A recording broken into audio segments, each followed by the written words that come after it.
Bismillahirrahmanirrahim. Assalamualaikum warahmatullahi wabarakatuh.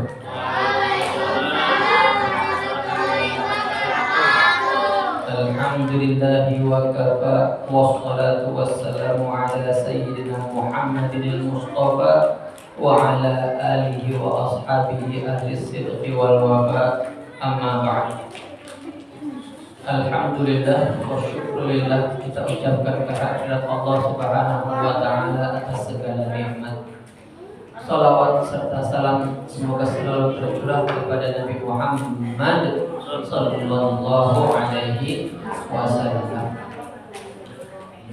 Adik-adik, bapak-bapak yang dirahmati Allah Subhanahu wa ta'ala, pada kesempatan malam hari ini saya akan membacakan sedikit redaksi daripada kitab Qami'ut Tughyan. Kitab Qami'ut Tughyan ini karangan Syekh Nawawi Al-Bantani yang mensyarah atau menjelaskan nazam Syu'bul Iman. Nazam Syu'abul Iman ini karangan Syekh Zainuddin Al-Malibari, pengarang kitab Fathul Mu'in.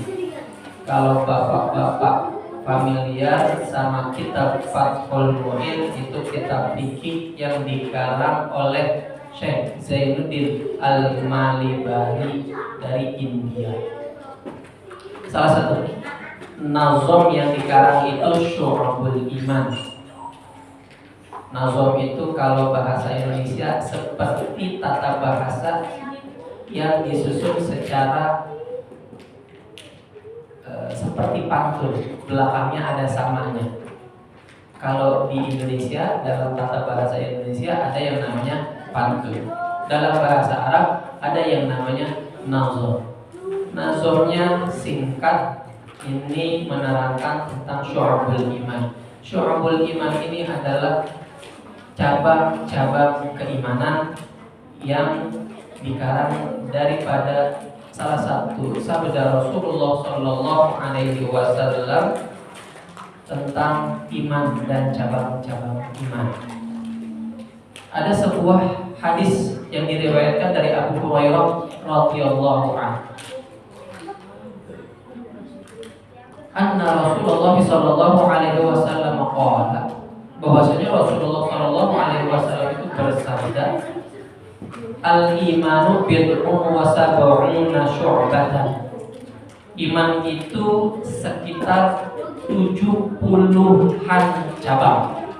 Jadi cabang-cabang iman itu sebenarnya banyak. Ini dari sumber Al-Quran dan hadis ada sekitar 70-an. Fa'afdaluha qawlu la ilaha illallah. Cabang iman yang paling baik yaitu ucapan la ilaha illallah. Kita udah tadi ucapkan ya, udah diucapkan di mulut, tambah i'tiqad, yakin bahwa Allah adalah Tuhan yang menciptakan kita dan memerintahkan kita untuk menyembahnya. Jadi dari hadis itu timbullah karangan ini, Syu'abul Iman. Selain beliau, banyak ulama-ulama yang lain yang mengarang. Oleh karenanya kita sebelum baca, kita tabarukkan dulu, kita baca Al-Fatihah kepada pengarang. Al-Fatihah ala Nabi Mustafa Muhammad sallallahu alaihi wasallam, ala hadratil Syekh Zainuddin Al-Malibari, ala hadratil Syekh Muhammad Nawawi Al-Bantani. Al-Fatihah. A'udzu billahi minasyaitonir rajim. Bismillahirrahmanirrahim. Alhamdulillahi rabbil alamin, arrahmanir rahim, maliki yaumiddin. Iyyaka na'budu wa iyyaka nasta'in. Ihdinas siratal mustaqim, siratal ladzina an'amta 'alaihim ghairil maghdubi 'alaihim waladdallin. Amin. Bapak adik yang dirahmati Allah, jadi cabang-cabang iman itu asalnya dari hadis Nabi itu. Apa tadi hadisnya? Al-imanu bid'un wa sab'una syu'batan. Iman itu 70-an cabang. Fa afdaluha qaulu la ilaha illallah. Paling baik, cabang iman yang paling baik, yang paling utama adalah ucapan la ilaha illallah. Tidak ada Tuhan selain Allah. Itu yang paling baik, yang paling utama, yang paling tinggi derajatnya. Wa adnaha imatatul adza 'anit tariqi. Dan yang paling remehnya, yang paling rendahnya, menghilangkan rintangan di jalan. Menghilangkan rintangan di jalan. Contohnya, ada duri di jalan, daripada nanti takutnya keinjek orang yang lewat, durinya kita singkirkan. Itu pun namanya cabang daripada iman. Paling rendahnya tuh kayak gitu. Empati kita terhadap sekitar, cuma menghilangkan rintangan di jalan, itu adalah salah satu daripada cabang iman. Kenapa saya tertarik membawakan ini? Karena waktu belum lama Habib Umar bin Hafiz yang dari Yaman ke Indonesia mampir ke Istiqlal, banyak yang ngaji sama beliau. Salah satunya adalah menteri, namanya Pak Nusron Wahid. Nah, yang Pak Nusron Wahid itu sangat menarik bahasannya.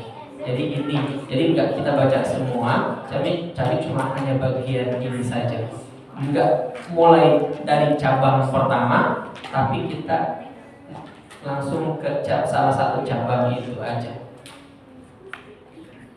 Kita baca. Qala al-mu'allifu rahimahullahu ta'ala wa nafa'ana bi ulumihi fid dharain amin. Wasyu'batul hadiyata asyarata wasyu'batu athaniyata asyarata ar-raja'u li rahmatillahi ta'ala. Dan cabang yang ke-12, tadi ada berapa tuh? 70 cabang. Ini cabang ke-12 disusun sama ulama, ya, namanya Syekh Zainuddin Al-Malibari ini.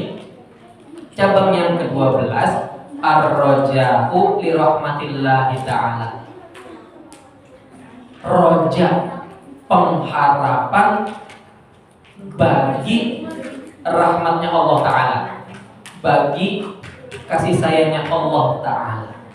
Jadi kita tuh harus penuh harap bahwa Allah itu sayang sama kita sekalipun kita berdosa.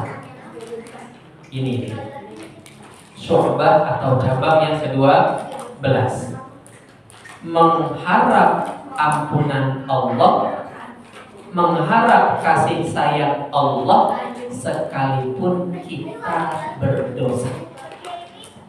Siapa yang gak berdosa Pak ya? Siapa yang gak berdosa? Enggak ada manusia yang tidak berdosa kecuali Nabi Muhammad SAW yang maksud.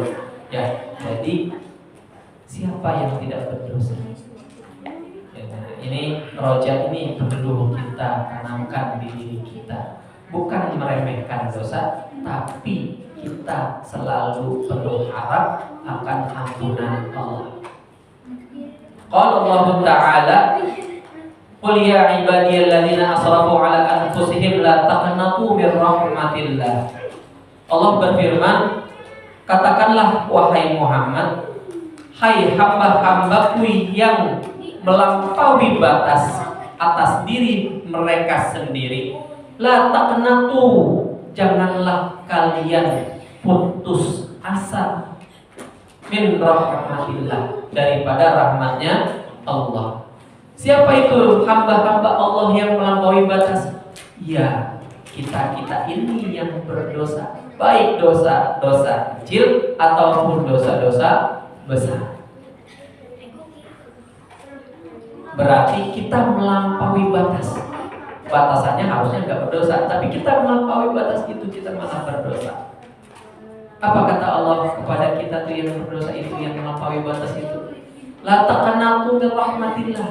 Janganlah kalian berputus asa dari rahmat Allah, akan ampunan. Begitu.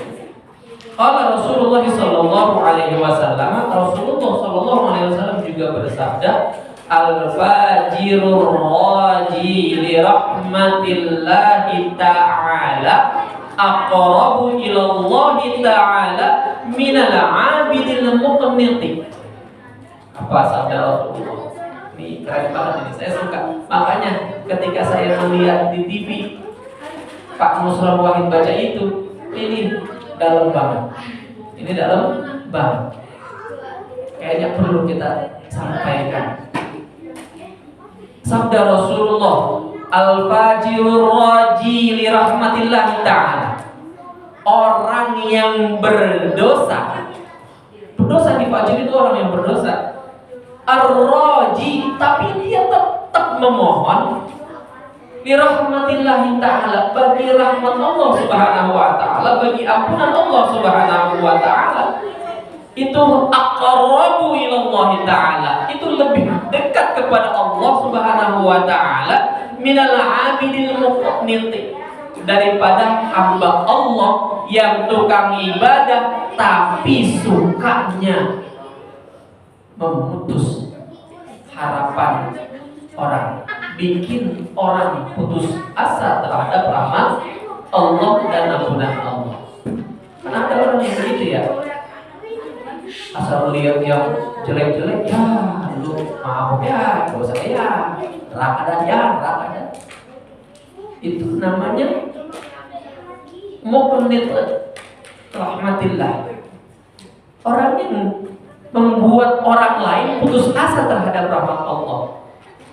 Ada orang pacaran, lewat, langsung itu terjadi dulu waktu zamannya imam mazhab Ahmad bin Hanbal, yang saking ekstrimnya mereka memegang agama sampai orang yang cuma berjalan berduaan saja sama bukan mahram dikebukin di situ, dikebukin di jalan. Ini orang-orang yang bermazhab Hambali pada waktu dulu. Ada suatu zaman di mana di Jazirah Arab itu yang mayoritas adalah mazhabnya Imam Hambali, Ahmad bin Hanbal, bukan Ahmad bin Hanbalnya, tapi orang-orang yang bermazhab Hambali, mereka keras terhadap hukum sampai orang yang cuma melakukan itu saja langsung digebukin sama orang-orang. Wahai orang yang berdosa, harusnya jangan putus asa mereka dari rahmat Allah. Enggak usah pakai digebukin langsung dicap kafir, langsung dicap berdosa, langsung dicap neraka, langsung dicap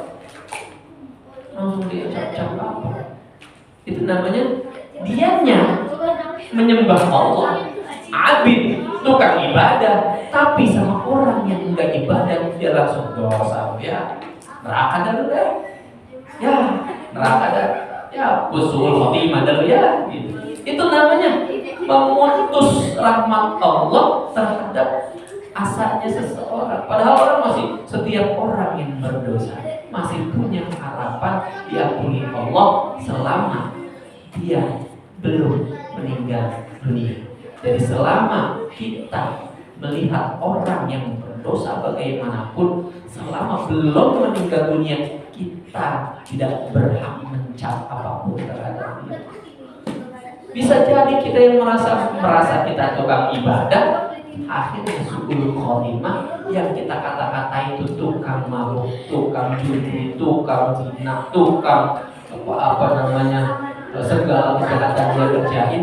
Di akhir hidupnya Allah kasih rahmat, Allah kasih ampunan, dia istighfar, dia taubat, dia yang suul khotimah. Kita yang enggak. Bisa begitu? Bisa begitu. Sesuai dengan apa yang diriwayatkan dari Umar, dari Zaid bin Aslam. Kita baca berikutnya. Wa ruwiya an Umar an Zaid bin Aslam anna rajulan. Diriwayatkan dari Umar bin Zaid bin Aslam bahwasanya seorang lelaki kana minal umamil madiyati, pada zaman dahulu kala, daripada umat-umat terdahulu sebelum umatnya Nabi Muhammad SAW, yajtahidu fil ibadati, ia bersungguh-sungguh dalam ibadah, wa yushaddidu ala nafsihi, dan ia sangat menekankan dirinya untuk beribadah, wa yuqnitun nasa, dan ia membuat orang-orang lain putus asa dari rahmat Allah, wa yuqnitun nasa min rahmatillah. Dia sih ijtihad, dia bersungguh-sungguh, dia menekankan dirinya untuk benar-benar ibadah sama Allah, tapi dia memutus asa orang lain terhadap rahmat Allah, bikin orang putus asa dari rahmat Allah. Semua mata, ini orang berpikir yang tadi nih, lelaki itu kemudian meninggal dunia. Faqala ya Rabb, maka ia berkata, wahai Tuhanku, mali indaka, aku dapat apa? Aku dapat apa? Kata dia. Faqala lakan nar, Allah berfirman, engkau dapat neraka. Padahal dia ijtihad, padahal dia sudah musyaddiq, dia sangat rajin ibadahnya, sangat keras ibadahnya. Tapi apa kata Allah? Engkau dapat neraka. Kok bisa begitu? Faqala ya Rabb, fa ina ibadati wa ijtihadi. Kemudian lelaki itu berkata, ya Allah, mana ibadahku, mana kesungguhanku yang dulu aku kerjakan? Faqala innaka tuqnitun nasa min rahmati fid dunya, fa ana uqnituka al-yawma min rahmati. Allah berfirman, sesungguhnya engkau membuat orang putus asa di dunia dari rahmat dan ampunanku, maka sekarang aku membuat engkau putus asa dari rahmat dan ampunanku. Jadi dari kisah ini kita harus, pertama yang dapat kita petik, enggak usah putus asa sebesar apapun dosa kita, insya Allah Allah ampuni. Makanya istighfar, taubat. Enggak ada dosa besar yang tidak diampuni oleh Allah Subhanahu wa Ta'ala selama masih hayat, masih dikandung badan.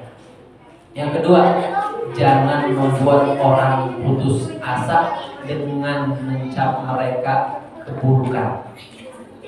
Bisa jadi Allah berikan rahmat dan ampunan bagi mereka sebelum mereka meninggal dunia. Jangan bikin orang putus asa dari rahmat Allah. Baiklah Bapak adik yang dirahmati Allah, mungkin itu saja yang dapat saya sampaikan. Kurang lebihnya mohon maaf. Billahi taufiq wal hidayah wal 'afwa minkum. Wassalamualaikum warahmatullahi wabarakatuh.